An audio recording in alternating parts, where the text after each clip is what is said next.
Hi, உங்கள் ride with மீவனி. Kerala special சம்மங்கி தான் இன்றைக்கி நம்ம ப்ரிப்பேர் பண்ண போகிறோம். குழம்பு வச்சு, பொரியல் வச்சு, கூட்டு வச்சு அப்படின்னு சொல்லி அத்தனையும் பண்ணுறதுக்கு ஒரு மாதிரி நல்லா டயர்டாக தெரியுதா? ஸோ அந்த டயத்தில் நீங்கள் இந்த மாதிரி ட்ரை பண்ணி பாருங்கள்.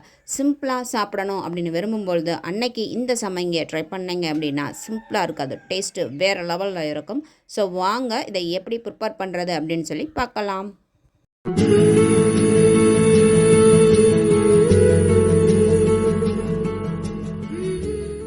கடாயை அடுப்பில் வச்சுக்கலாம். தேங்காய் எண்ணெய் எடுத்திருக்கேன். இதை நம்ம வீட்டிலையே ப்ரிப்பேர் பண்ணது. ஸோ எப்படி வீட்டிலையே ப்ரிப்பேர் பண்ணுறது அப்படின்னு சொல்லிட்டு நான் உங்களுக்கு வீடியோ ஏற்கனவே நம்ம சேனலில் போட்டிருக்கேன், நீங்கள் செக் பண்ணி பாருங்கள்.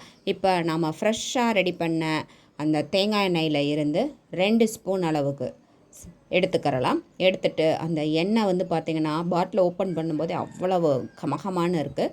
இப்போ அந்த எண்ணெய் ஹீட் ஆனதும் அதில் ஒரு 10-15 சின்ன வெங்காயத்தை ஆட் பண்ணிக்கிறலாம். ஆட் பண்ணி நல்லா வதக்கி விட்டுக்கலாம். வெங்காயம் நல்லா இந்த அளவுக்கு வதங்கி வந்துடணும். வதங்கினதுக்கு அப்புறமா அதில் 5-6 வத்தலை ஆட் பண்ணிக்கிறலாம். ஆட் பண்ணி நல்லா அந்த வத்தலையுமே எண்ணெயிலேயே வதக்கி விட்டுக்கலாம். உண்மைக்குமே அந்த ஃப்ளேவர் அட்டகாசமாக இருக்குது. அதான் வீட்டில் ஹோம்மேட் அப்படின்றது இதுதான் போல். இப்போ நல்லா வதங்கிருச்சு. வச்சு வதக்கினதை ஆட் பண்ணிக்கலாம். இஞ்சி, 5-6 பல் பூண்டு, கருவேப்பிலை, கொஞ்சமாக புளி, உங்கள்கிட்ட குடம்புளி இருந்தால் அதை ஆட் பண்ணிக்கோங்க. துருவின தேங்காய்,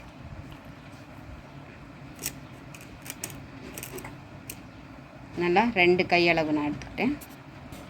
உப்பு தேவையான அளவு, 1 ஸ்பூன் தேங்காய் எண்ணெய் ஆட் பண்ணிக்கலாம். இது உங்களுக்கு ஃப்ளேவர் பிடிக்கும் அப்படின்னா இதை ஆட் பண்ணிக்கோங்க, இல்லாட்டி வேண்டியதில்லை. அப்புறம் கொஞ்சமாக தண்ணி லைட்டாக தெளித்து விட்ட மாதிரி ஊற்றி விட்டு நல்லா அதை அரைச்சி எடுத்துகிட்டு வந்துக்கிறலாம். அரைச்சாச்சு. இதை நல்லா ஒரு கையில் எடுத்து ஒரு திரட்டி நல்லா அப்படியே ஒரு வச்சுட்டோம் அப்படின்னா அருமையாக கமகமான தேங்காய் எண்ணெய் ஃப்ளேவரில் தயாராகிடுச்சு. இதை அப்படியே சூடாக சாதம் போட்டு அதில் கொஞ்சமாக எடுத்து போட்டு பிணைஞ்சி சாப்பிட்டோம்னு வச்சுக்கோங்க, அட்டகாசமாக இருக்கும், வேறு லெவலில் இருக்கும், சொர்க்கம் அப்படின்னே சொல்லலாம். அந்த அளவுக்கு இதோட டேஸ்ட்டு இருக்கும். சொடா மட்டும் இந்த மாதிரி ட்ரை பண்ணி சாப்பிட்டு பழகிட்டீங்கன்னா அடுத்து அடிக்கடி செஞ்சு வைங்க, அந்த அளவுக்கு இருக்கும். ஸோ வீடியோ பிடிச்சிருந்தால் லைக் பண்ணுங்கள். நம்ம சேனலில் புதுசாக பார்க்குறீங்க அப்படின்னா மறக்காமல் சப்ஸ்கிரைப் பண்ணுங்கள். இன்னொரு யூஸ்ஃபுல்லான வீடியோவில் உங்களை சந்திக்கிறேன். தேங்க்யூ.